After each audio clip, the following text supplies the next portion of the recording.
I sort of put something together listening to a podcast you were on about Tai Lopez, because he's someone that I learned from in the internet marketing world. But he was always referring to one of his early mentors. I think that might be you.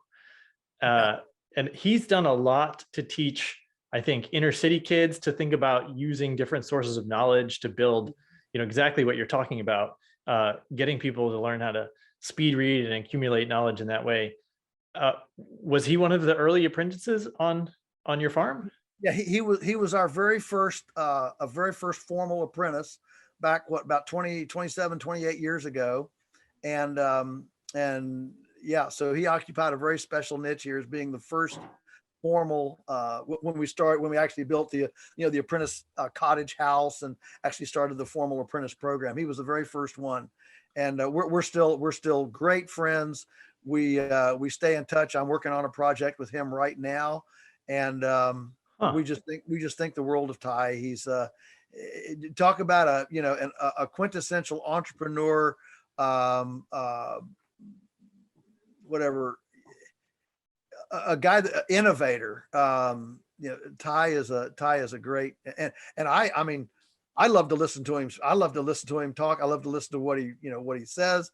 Because again, he weaves out everything from Aristotle to Mother Teresa, and that's a pretty eclectic thing. Here's the thing, Derek. I think most of us tend to we want to stay in our comfort zone. Self-improvement people call it stay in our silos. We love to stay in our silos. And this is why, for example, years ago, I created and took on, I made this moniker for me of Christian libertarian environmentalist capitalist lunatic farmer, because I got tired of pigeonholes, and I might say one thing that makes me sound like a communist, and the next thing I'm sound like a libertarian.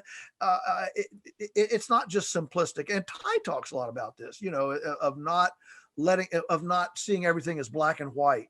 And our culture right now um, is extremely fragmented to where it does seem like there's a lot of black and white, but there's a lot of stuff there are things that are black and white. I mean, you probably shouldn't steal and you probably shouldn't kill somebody, but other than that, there's a lot of things that are not black and white. And so how do we get to a place in our own mind where we have an idea worth trying? Well, we read eclectically, broadly, so read stuff from people. I mean, I've got stuff on my shelf from people that I'm in complete disagreement about, that people who call me a murderer for killing animals. Okay. But I want to read their stuff because I want to know what they're thinking. Okay. And that way too, when I'm in a debate situation with one of them, I'm able to, to understand what they're Hmm. about, i.e., walk in their shoes for a little bit. And so, I read stuff, liberals, conservatives. It's abroad because it's not just always simple. And our culture loves, we love to find our box and then sit in that box. The sooner we can find that box.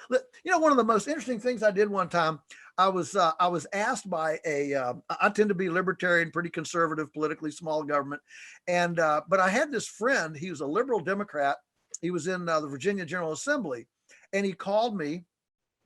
So this guy was a small farmer, and he wanted to get some of his beef butchered, and he couldn't. There wasn't a slaughterhouse around to do it, and he got to checking in. And why are these slaughterhouses gone? Well, it's because the state regulatory climate is so bad it runs them all out of business. These small ones. And so he kind of started a campaign. Again, he was a delegate. He wasn't not a senator. He did become a senator later, but at that time he was a delegate. And he started a campaign kind of to create legislation that would allow a person to slaughter an animal in their backyard and sell it to neighbors. Not Walmart and not Kroger's, but to sell, to at least if I want to come to your farm, look around, smell around, ask around, and as two voluntary consenting adults exercise our freedom of choice to exchange money for a T-bone steak, we should be able to do that. And so this was obviously a pretty aggressive position for a liberal Democrat who tends to like government. And so he asked me to come and lobby one day in the General Assembly building with him, one-on-one. The two of us would go around and meet people to try to lobby for his bill. He put this bill in to kind of allow a freedom of commerce between friends and neighbors of inspected food, of otherwise illegal food.